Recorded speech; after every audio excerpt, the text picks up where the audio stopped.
encore une fois li may wax na xam naa mu naqari ko parce que dama ne ñi fas yéene doon éponge Ousmane Sonko bi muy effacé noonam mooy les procureurs ak certains juges mais loolu yàgg na fi 1960 bi Sénégal ma nguur gu fi toog gu ne am ngay say procureur say juge say policier ay say gendarme ñu di la dumaan say nawle say opposition li bees mooy waa Pastef dañoo digge woon Sénégal yi ni ñoom bu ñu faloo article 80 day dañ 254 day dañ di su fi jàpp si nit ci liberté d'expression ak offense au chef de l'État fenati nañ Sénégalais yi et en m'emprisonnant Djibé nous montrons aux Sénégalais qu'encore une fois le Pastef a menti daam benn waaye bu moo sa woon naa ma yow da nga sonn ndax fenn Ousmane Sonko mënoo fexe ba Sénégalais yi gëm ko ma ne ko waaye dinaa leen ko wan c'est parce que le Pastef a menti qu'on continue à arrêter des gens pour des délits d'offense au chef de l'État pour des délits d'offense pour un journaliste nga naan ko diffusion de fausses nouvelles alors que le journaliste c'est parce que dañ ko protéger ba même bu waxee dara ki ko wax du ko wax mais li gën a garaaw nag ci loolu man bi may wax ci télé laa toog juridiquement parlant kenn waru ma jàpp man complice rek lañu war a toppee parce que nag quand même code du travail code de la presse bi ñu ko bind laa bokk code pénal xam naa ko nit bu waxee dara ci télévision wala rajo ka ñu war a topp mooy organe ba Babacar nga xam ne li ma la wax waaye nag puisque c'est des Ibrahima Ndoye est très courageux il n'ose pas convoquer certainement des journalistes moo tax defoon na ma ko ci de cette TV avec Maïmouna ma ne Maïmouna yow la ñu waroon na woo man complice rek laa war a doon et mieux quand j'étais président du groupe parlementaire bi ñuy voté la loi le code de la presse j'avais dit que nañu ci dugal benn nuance que koo xam ne da ngaa wax en direct wax lu ñu la war a toppee ñu bañ a topp organe bi topp ki ko wax mais bu fekkee dañ ko arrêté nag ñu topp organe bi enregistrement wala muy interview écrite kon man xam naa responsabilité bi may am moo war a yëkkati sama kàddu kon encore une fois véritablement ma ça me fait mal du man la naqari parce que man kaso ba wax dëgg yàlla jàmm rek laa fa nekk parce que nag kaso moom daam yu bari xam naa boo ko waxee ñu son ñëw Fatou Kama ñuy lox te kaso boo fa nekkee ñett yi da nga koy mën da ngay mën a jaamu yàlla waxtu du la raw xam nga politicien moom ak suñu jal-jal yéen a ngi nii fii la ñu toog ba tàkkusaan romb nu bu ñu demee di rattraper n'est-ce pas foofu moom boo nee waxtu du la raw da nga mën di nelaw di nga di lekk et puis da lay permettre nga gën a mettre teg sa loxo ci ñi nga xam ne dañ leen teg maa ngi gërëm ñii ñoom ay satu boo xoolee seen écran yi gis li firi Moustapha Diakhaté libéré Moustapha Diakhaté libéré Djibi Ndiaye très honnêtement ba ma nekkee sama néeg di xool télé gis ñu bind li firi Moustapha Diakhaté damay rus parce que dama fa fekk ñoo xam ne am na juróom-ñetti at ça fait 3 ans seen enquête pare kenn woowu leen bu ñu nee firi Moustapha Diakhaté mi fa amagul ñaar damay rus dinaa ci ñëw bu ma ñëwee ci les conditions carcérales c'est pourquoi mu leen di wax ne bu ma mënoon week-end bu ne ma fay dugg rëbës damay fay dugg rëbës defa dana ma ko jaral parce que ça permet de mettre le doigt sur le pays sur le vrai Sénégal les souffrances doomu baadoole yi ñu toroxal parce que ñun garaawul quoi parce que boo nekkee foofu yow mën nga see waa kër mën nañu indil lekk lépp da nga koy am mais am na fa ñoo xam ne am nañ fa lu ëpp juróomi at juróom-benn at juróom-ñaari at bu ñu leen may lu ñu lekk jagan la ñuy lekk loolooy problème bi dinaa ci ñëwaat bu ci kanam bi encore une fois ñu dellu si bi ñu ma parce que kii comment il s'appelle Ibrahima Ndoye vendredi la ma convoqué en réalité daa bëggoon ma passer tabaski en garde à vue parce que xam ngeen ne samedi lañu tabaski ki ma woo il s'appelle lieutenant Sagna mu ne ma dañu laa soxla dig ma ne ko y a pas de problème ñaar yëf rek laa bëgg nga xam nga defal ma ko nga yónnee ma convocation bi 2 nga wax ma li ngeen may doyee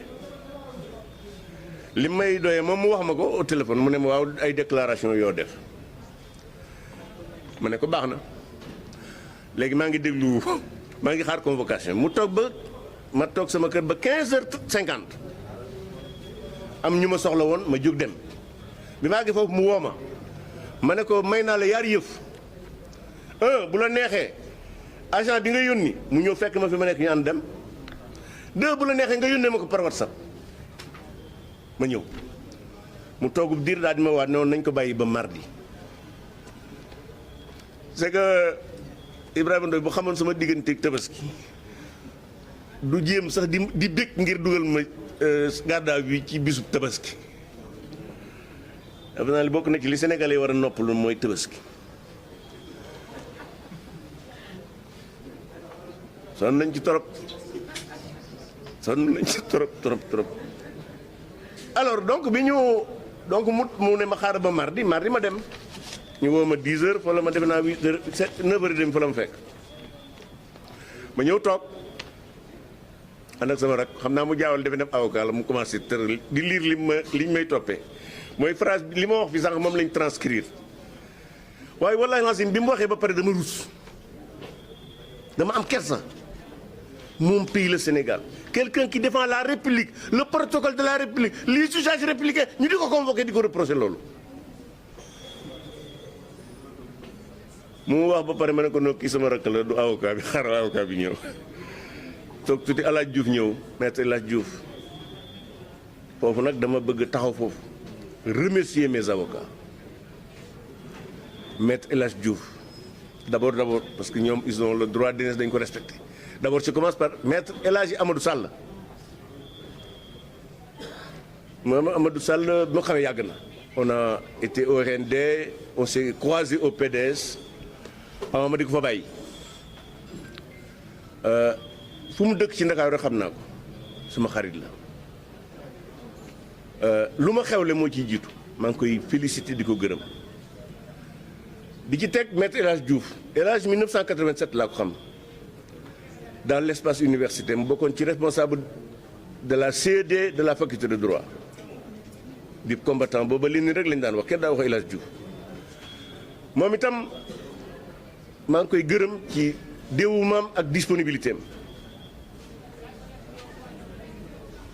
di gërëm it maître Oumar Youm sama rakk la